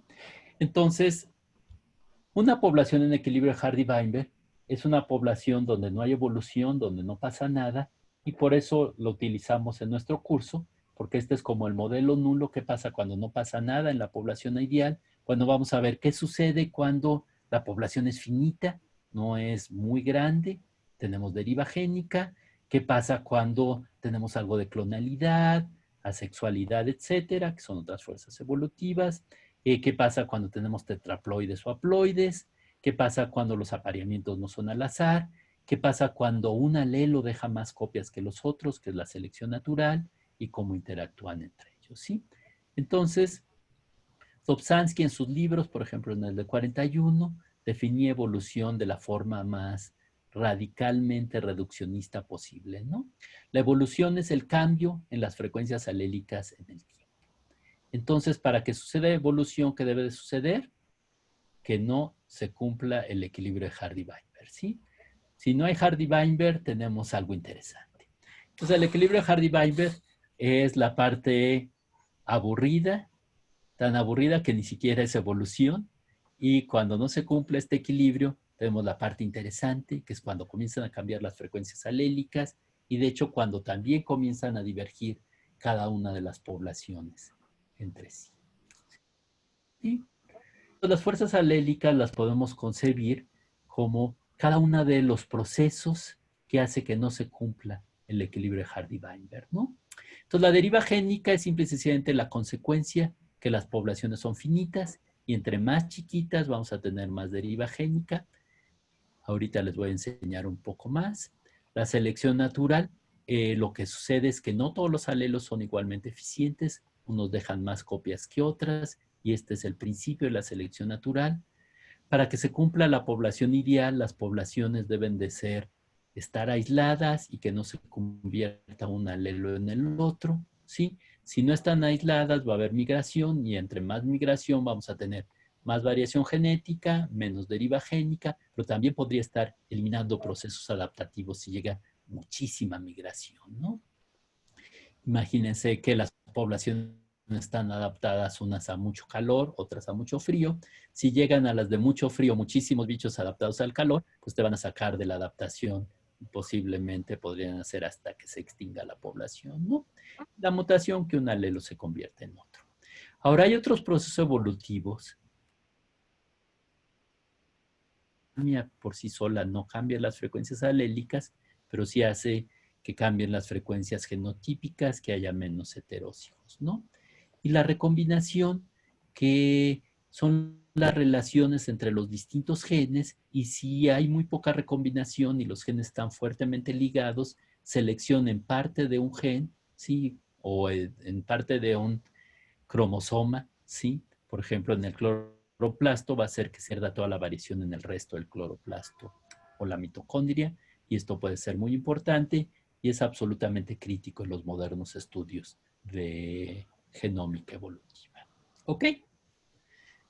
Bueno, ahora les quiero platicar de este personaje, que es uno de los 3 fundadores de la genética de poblaciones, y de hecho fue el que comenzó a trabajar antes. Y si mal no recuerdo, es el más viejo de los 3, Ron Fisher. Aquí está Fisher. Aquí está el libro clásico y el más importante de Fisher, la teoría genética de la selección natural. ¿Sí? Entonces, esta es la edición que salió hace unos 10 años, creo que de Harvard o de Oxford. Y varias cosas importantes sobre Fisher, ¿sí? Fisher no era un naturalista. Fisher era un experto en matemáticas. Es uno de las personas que desarrollaron la estadística moderna, el análisis de la varianza. No sé si hayan alguna vez hecho un análisis de la varianza. El estimador que sale es la F, que se nombró en honor de Fisher, pero Fisher realmente fue el que desarrolló toda la idea, todo el diseño, toda la estadística del análisis de la varianza. Y como les digo, fue una de las primeras personas en demostrar que la herencia de los que llamamos caracteres cuantitativos, que es la herencia de muchas cosas que nos importan para el mejoramiento, para la ecología, por ejemplo, la estatura, ¿no? No hay un gen que determine que tú seas alto o que tú seas pues chaparro. Lo que sucede es que hay muchísimos genes que determinan crecer más o menos, pero además interactúan con el ambiente, ¿sí? Entonces, todos estos genes tienen una herencia complicada dada por muchos genes, y lo que demostró Fisher es que se podía descomponer la parte genética de estos caracteres cuantitativos en términos sencillos de genética mendeliana. Es el corazón de esta genética cuantitativa, que los ecólogos la usamos bastante, pero ha sido la herramienta central del mejoramiento de plantas y animales desde que lo propuso Fisher por allá, por 1920, etcétera, ¿no?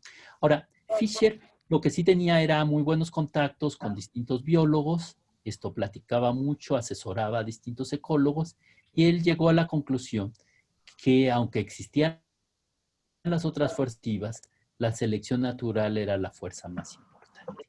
Esto tiene implicaciones evolutivas muy interesantes. Por ejemplo, aquí vienen distintas mariposas que revisa en su libro. Varios de los expertos en la ecología de poblaciones de mariposas eran buenos amigos suyos, y él había estado asesorándolos, por ejemplo, para desarrollar los métodos de captura y recaptura para estimar las poblaciones, y otros modos que ahora se utilizan mucho para estimar el total de especies que hay en una localidad a partir de los muestreos, cosas que ha trabajado luego Jorge Soberón y otras gentes mucho. Aquí tenemos la portada del libro de Fisher en japonés. Y básicamente lo que hace es la síntesis entre las ideas de Darwin y Mendel con una perspectiva estadística. Tiene muchísimas contribuciones, 5 libros de métodos estadísticos, más de 300 artículos científicos, cientos de reseñas de libros. Aquí está haciendo los cálculos, según él, para sus estimaciones, sus tablas para calcular la F, la T de Student, la tabla que utilizábamos era de Fisher, etcétera. Y lo que se hacía era estas máquinas que en realidad no multiplican, sino que si multiplicas 522 por 8, lo que haces es sumar 8 veces 522 con la máquina, ¿no? Entonces era, bueno, pues un método cansado, hecho para estimar las cosas, pero hay otra cosa divertida de Fisher, bueno, no divertida, interesante de Fisher. En su libro, ¿me oye? En su libro, Fisher no desarrolla la álgebra en muchos casos, porque te platica el resultado final aproximado de sus análisis. Lo que pasa es que Fisher estaba prácticamente ciego y no hacía el álgebra como la hacemos nosotros, sino que veía las cosas de una forma geométrica, llegaba a una respuesta buena pero aproximada. Entonces, por ejemplo, este libro, si ven acá abajo, dice A Complete Variorum Edition. Lo que hacen es revisar todas las distintas ediciones que hay del libro y tratar de inferir esto, de dónde vienen los cálculos que hizo, que ha sido un ejercicio clásico de los genetistas de poblaciones clásicos. Llegar, ok, él da una respuesta, ¿cuál era la respuesta exacta de este problema, ¿no? Entonces, en su libro lo que hace es describir la variación genética en las poblaciones naturales. Le preocupa mucho el problema este de la mezcla de las sangres, de cómo se va a mantener la variación. Hace mucho énfasis a la selección natural y el proceso de la adaptación. Y bueno, la primera parte es toda la teoría. La segunda parte del libro de Fisher, esto le preocupa el futuro de las poblaciones humanas y tiene una perspectiva eugenista. Entonces, mejor ni revisen esa parte porque es muy cercano a ideas tipo fascistas. Entonces, mejor no vean la parte mala de Fisher, vean la parte buena. Y él, en su libro y en sus cálculos, llegó a la conclusión que las tasas de mutación iban a ser muy bajas y que el azar en la evolución era despreciable. Él sí sabía cómo podría operar la deriva génica, pero de sus datos, de sus amigos, de Mari, etcétera, concluyó que las poblaciones naturales eran casi infinitas. Aquí tengo un párrafo de una carta que le escribió a Sewall Wright cuando todavía eran amigos. Para propósitos relevantes, considero que el tamaño efectivo generalmente debe ser el total de la población en el planeta, ¿no? Considera que haya subdivisiones, fragmentación. Y lo interesante es que si todo es selección, esto es un punto de vista como que muy atractivo para los ecólogos, porque si todo fuera adaptativo, cualquier pelito, cualquier característica de la hojita que vieras, si el tamaño efectivo es gigantesco, va a ser resultado de selección natural y lo podemos interpretar como una adaptación. Entonces, a muchos de nosotros nos encanta esa idea de ir por el campo y cualquier cosa que veas decir, ah, esta es una adaptación y fue resultado de la selección natural, cuando en realidad muchas veces puede ser debido a flujo génico o a pura deriva génica, ¿no? ¿Qué más? Bueno, famosamente tiene estos cálculos, que las mutaciones, las más probables que se fijen y que sean favorables sean las más pequeñas, ya que las más grandes seguramente van a bajar el funcionamiento del organismo. La famosa metáfora del microscopio, que luego otro día se las explico. Y muchas contribuciones a la ecología, como el valor reproductivo residual, la tasa de adaptación en especies sexuales contra sexuales, modelos de selección natural, y su famosísimo teorema fundamental de la selección. Entonces, vamos a regresar cuando veamos selección natural, y es una idea interesante. Fisher tenía también una formación como físico, lo que quería era como llegar a cosas como Newton, llegar a teoremas, leyes, etcétera, y encontró este principio que él llamó teorema fundamental. Básicamente lo que dice es que a mayor variación genética, la evolución va a ser más rápida, ¿sí? Aquí viene como él lo pone, ¿no? La tasa de incremento poblacional de un organismo en cualquier tiempo igual a su varianza genética en la adecuación en ese momento. Entonces, toda esa cosa complicadísima lo que quiere decir es tratar de relacionar la variación genética con la tasa de cambio evolutivo por selección natural. A más variación, los organismos pueden cambiar más rápido.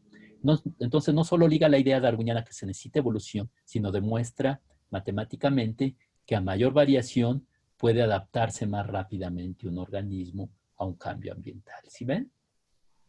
Lo importante es que esa variación tenga que ver con el funcionamiento y es lo que llama la varianza genética en el fitness, la adecuación en ese momento, ¿no?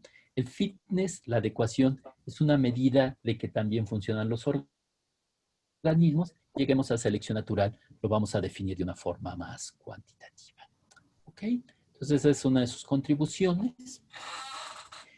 Otro personaje central es este personajazo, J.B.S. Haldane. Ahí puse lo que quiere decir JBS, JBS, John Burdon Sanderson. Su libro más conocido es Las causas de la evolución.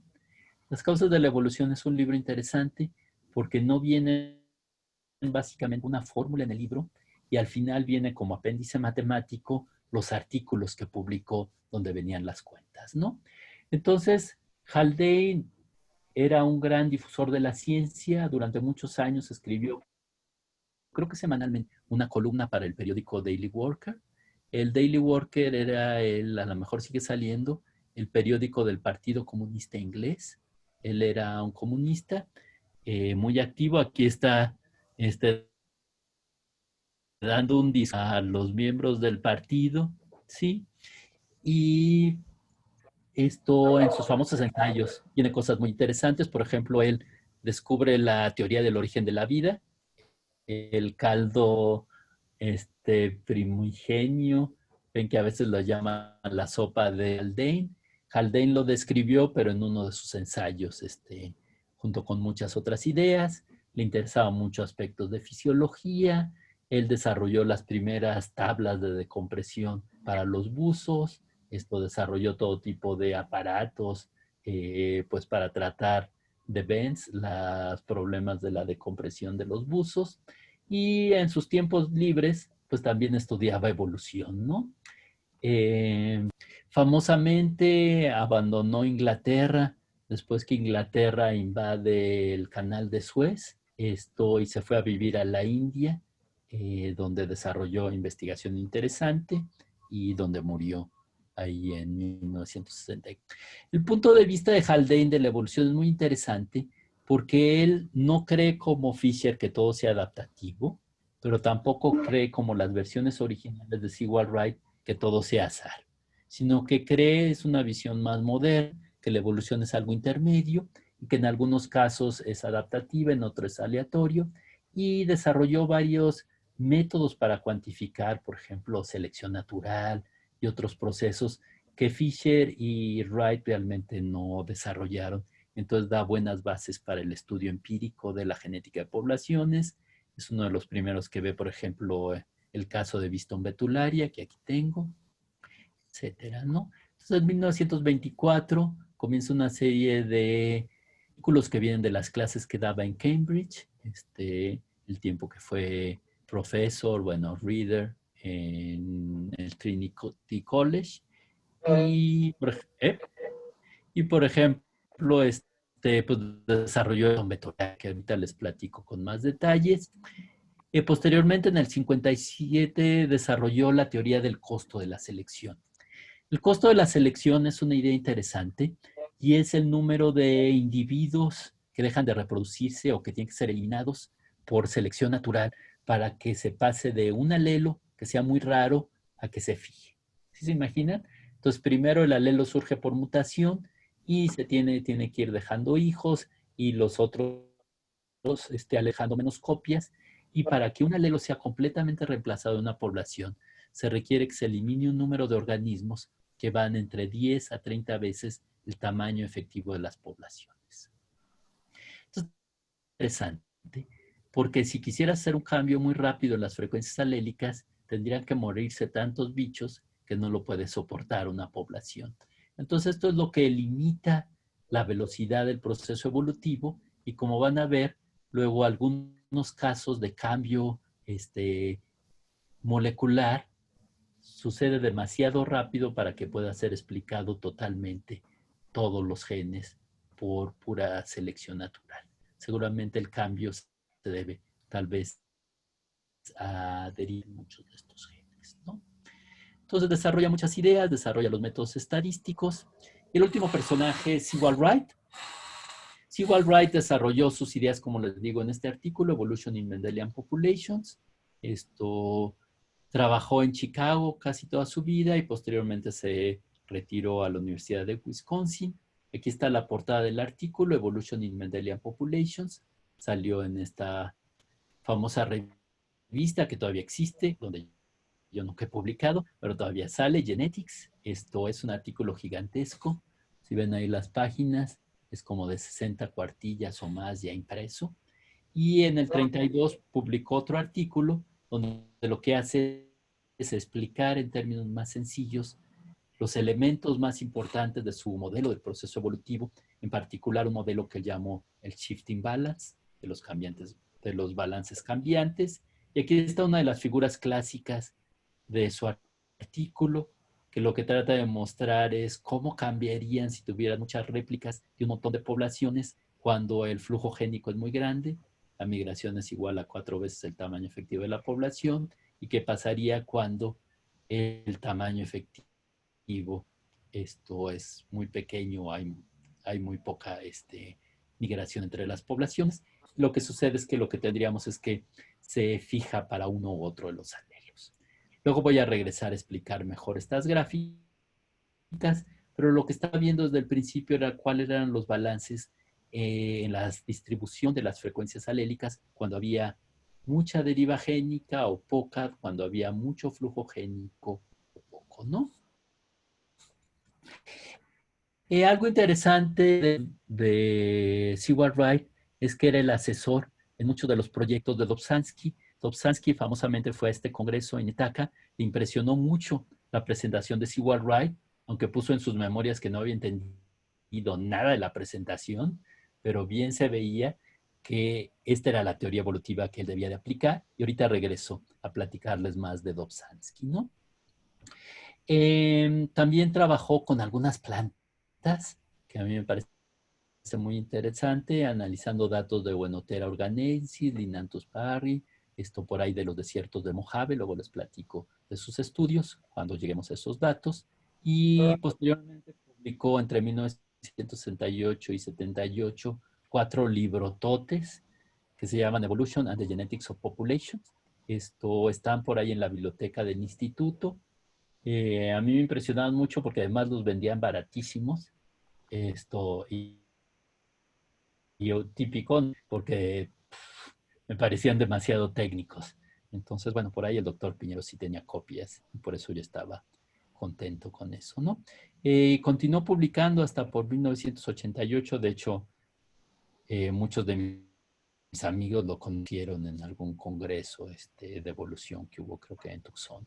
Bueno, la idea fundamental de algunas de las ideas de Seward Wright es que la deriva génica era un proceso muy importante que hacía cambiar las poblaciones y que podría ser el fundamental, pero que también podría interactuar con la selección natural, y a veces la selección natural ser muy intensa, llevarte a lo que llamó los picos adaptativos. Luego les voy a plantear estas gráficas, pero básicamente lo que se trata es de mapear un par de genes, ¿sí? Y lo que haces es graficar la adecuación y la selección al eliminar a los peores organismos de la población, siempre aumenta el tamaño, perdón, la adecuación promedio de las poblaciones, ¿no? Entonces es el modelo que él llamó del shifting balance. Luego lo vamos a revisar con algún cuidado en el curso. Y aquí está en sus tiempos de maestro. Famosamente, Seward Wright era el profesor más aburrido de toda la Universidad de Chicago.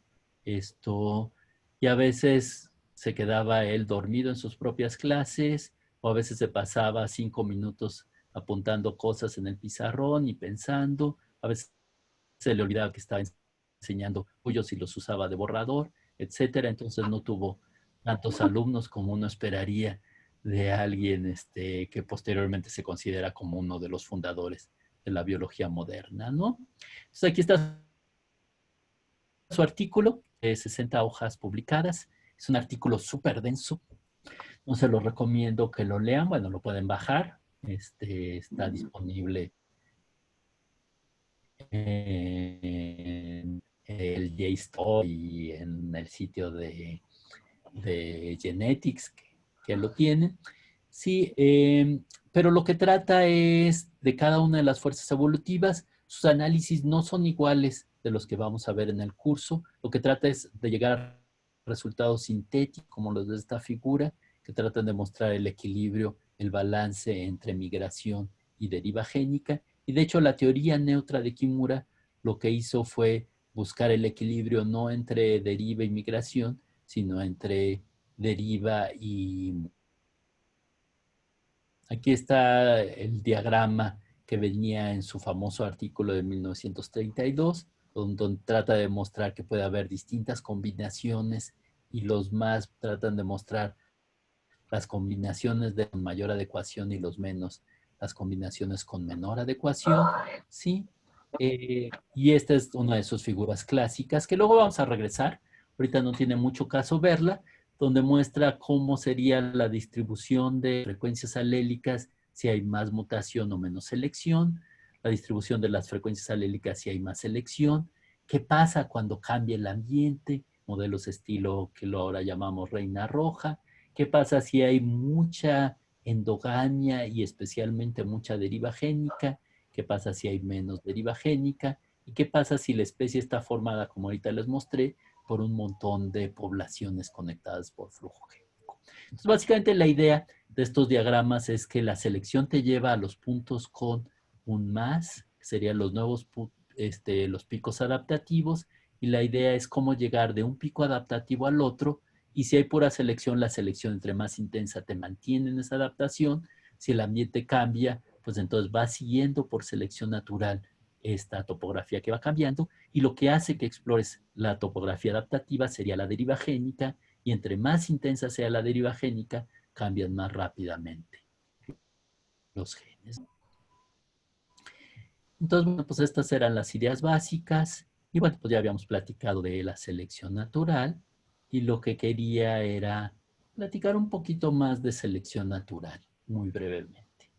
Entonces, lo que hacemos y vamos a hacer para ver selección natural es tomar el equilibrio de Hardy-Weinberg y asociarle a cada uno de los tres posibles genotipos distintas funcionamientos que voy a llamar fitness en inglés o adecuación, y utilizando estos fitness podemos predecir cuál va a ser el resultado. Y supongo que la mayor parte de ustedes ha oído hablar de estas polillas, Piston betularia. Piston betularia es una polilla que vivía muy feliz en toda Europa, adaptada a los líquenes, o se posaba en los árboles con líquenes blancos, nadie la veía, y de repente viene la revolución industrial, y ¿qué sucede? Pues los árboles quedan cubiertos de hollín, entonces llega la polilla blanca que según ella estaba muy adaptada, y ¿qué sucede? Exacto, es muy conspicua, se lo comen los depredadores y comienzan a aumentar las frecuencias alélicas de las formas melánicas que son como mutantes, como los albinos en humanos, ¿sí? Aumentaron mucho de frecuencias alélicas y posteriormente, como podemos ver en esta gráfica, por ejemplo, es en 1960 cuando comienza a mejorar la calidad del aire en Inglaterra, comienza a aumentar la cantidad de árboles cubiertos otra vez de líquenes, y otra vez comienzan a aumentar la frecuencia de las polillas claras, ¿no? Entonces, con experimentos muy sencillos, lo que podemos hacer es calcular la adecuación en el bosque y en el campo, el funcionamiento, la sobrevivencia de las polillas claras y oscuras, y utilizar estas estimaciones en modelos muy sencillitos que vamos a construir en clase, ¿sí? Para ver cómo deberían de ir cambiando las frecuencias alélicas, y vean que este es un resultado muy bonito que nos muestra cómo de la teoría y los datos empíricos podemos generar la predicción, un modelo, y cómo con datos experimentales vemos que no es idéntico, pero realmente el resultado, considerando todas las complicaciones de las poblaciones naturales, pequeñas diferencias en la adecuación, en la sobrevivencia, es un resultado realmente notable, ¿no? Y entonces el parámetro para analizar la selección natural es la adecuación, y 1 menos la adecuación nos da el coeficiente de selección, la intensidad de la selección. Entonces, cuando veamos selección, vamos a ver con mucho cuidado cómo calcular los coeficientes de selección, ¿sí? Ok, hasta aquí vamos bien, chicos.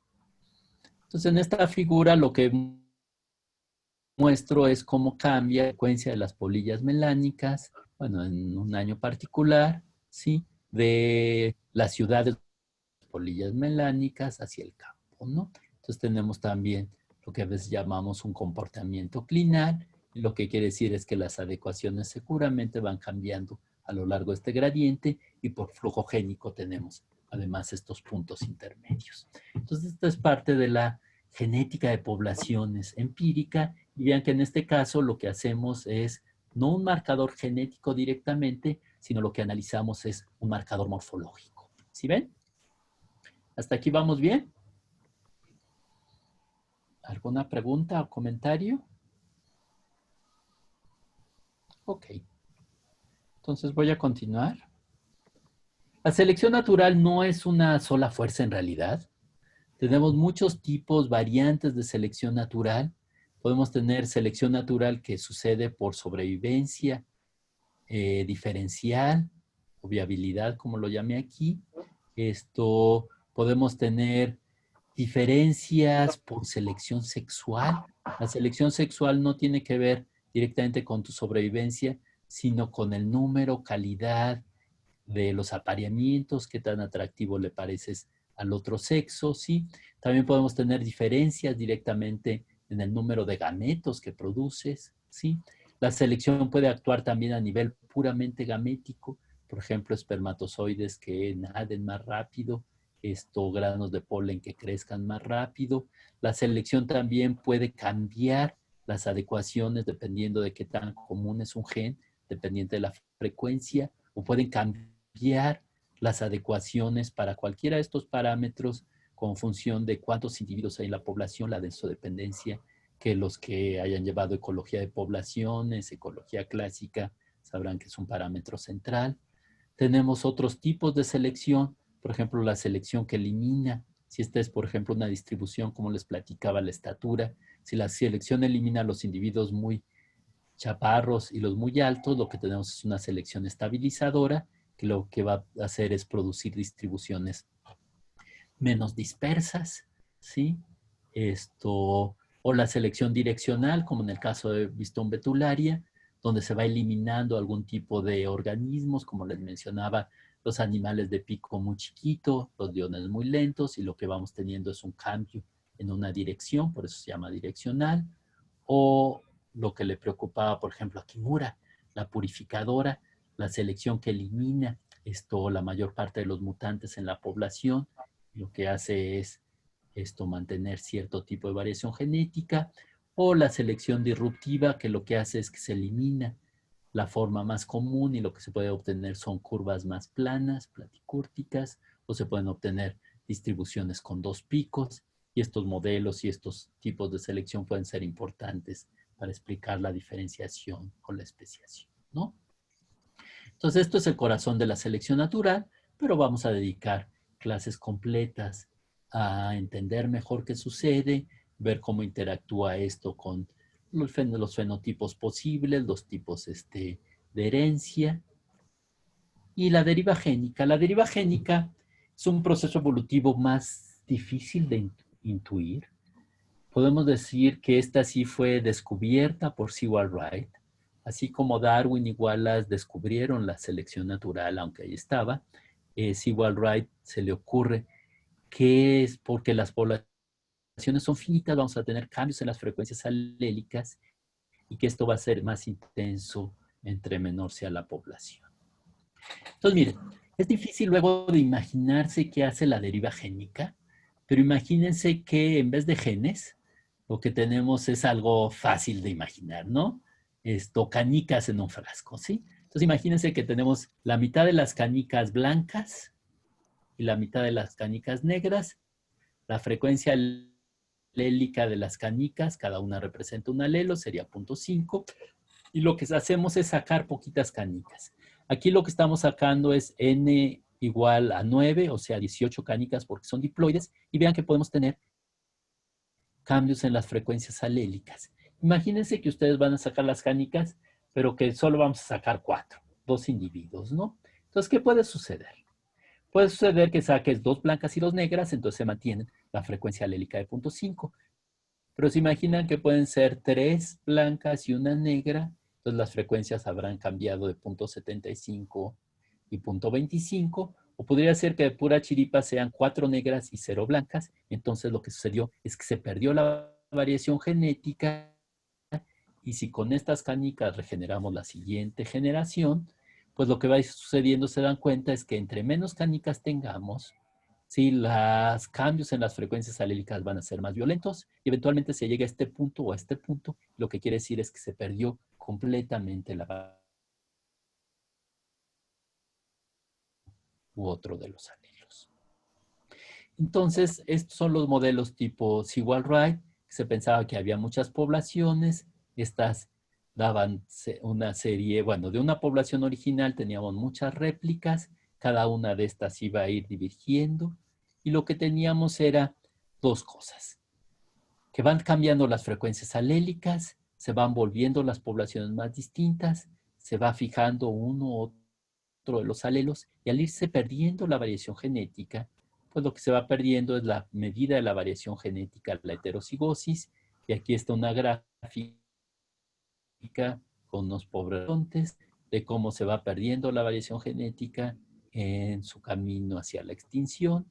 Y vean que si el tamaño efectivo es de 10 individuos, en unas 75 generaciones ya nos queda muy poco de la variación genética original, y en solo, esto aquí lo tengo, ¿sí? En unas 12 generaciones se pierde la mitad de la variación genética, ¿no?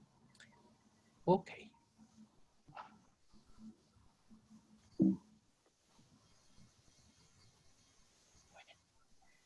Entonces, aquí voy a dejar la clase de hoy. Me voy a ir hasta la parte final. Me faltó todavía discutir un poco sobre variación genética. Esto espero poderlo hacer la próxima clase. Pero por el momento les voy a dejar una tarea para el martes para que ya comiencen a leer con entusiasmo. Entonces, en un par de cuartillas, estoy pensando, como no acaba el tema, igual vamos a dejar esta tarea no para el martes, sino para el jueves. ¿Les parece bien? ¿Sigue alguien vivo por ahí? Sí. Sí. Sí. Sí. Entonces, ¿qué jueves es? ¿Qué número es? Es 1 de octubre. El 1 de octubre. ¿Qué clase, verdad? Bueno, el 1 de octubre, pero de todas formas, comiencen a hacerla. Un par de cuartillas, lean el capítulo 1 primero del GEDRI y hagan un ensayo con el tema la variación genética y la genética de poblaciones, donde, bueno, nos muestres que leíste y entendiste el capítulo y discutas cómo se relaciona la variación genética y la genética de poblaciones. Nos platiques de lo que trata el artículo, los diferentes métodos que se han utilizado para analizar la variación genética y en particular unos modelos que ahí están bien descritos que inventó Dobzhansky, el modelo clásico y el modelo balanceado de la estructura genética de las poblaciones. ¿Ok? ¿Ya lo copiaron todos? Si no, pueden darle a un copy screen o algo así. Y si no, de todas formas, Erika, ¿se los mandas a los alumnos a su cuenta, a la cuenta de correos de todos para que no tengan excusas? Claro que sí. Bueno, entonces, nos vemos el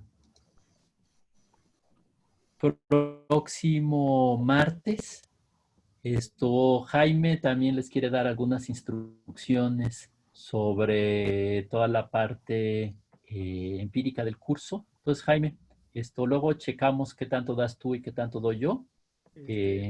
Porque pues, me faltó bastante del tema, pero si no lo termino yo, igual Jaime también. Puede retomar parte de esto o comenzar con el equilibrio de Hardy-Weinberg, ¿no? No se preocupen. Su tarea ahorita es leer esas, que también son un montón de cuartillas, como 60 cuartillas. Entonces comiencen a leerlas. Comiencen a meterse al fascinante mundo de la genética de poblaciones al 100%, y puse en un par de cuartillas, pueden extenderse un poquito más. Yo prefiero que se extiendan a que me pongan un font ridículo, pero bueno, pues ahí se los dejo de tarea. ¿Alguna otra cosa que quieran decir, Erika, Jaime? Yo nada más, a ver, los chicos voluntarios, porfa, me mandan un mail ahorita que acabe la clase y me voy a poner en contacto con ustedes. Les voy a pasar unas ligas y unas instrucciones para que probemos nuestras prácticas, ¿ok? Entonces es Andar, Judith Karina, Giovanni, Jerónimo, aunque use el Linux, vamos a intentarlo también, y José Luis, por favor. ¿Sale? Entonces me envían un mail. Ahí vienen las copias de mail, por favor. Gracias a los voluntarios.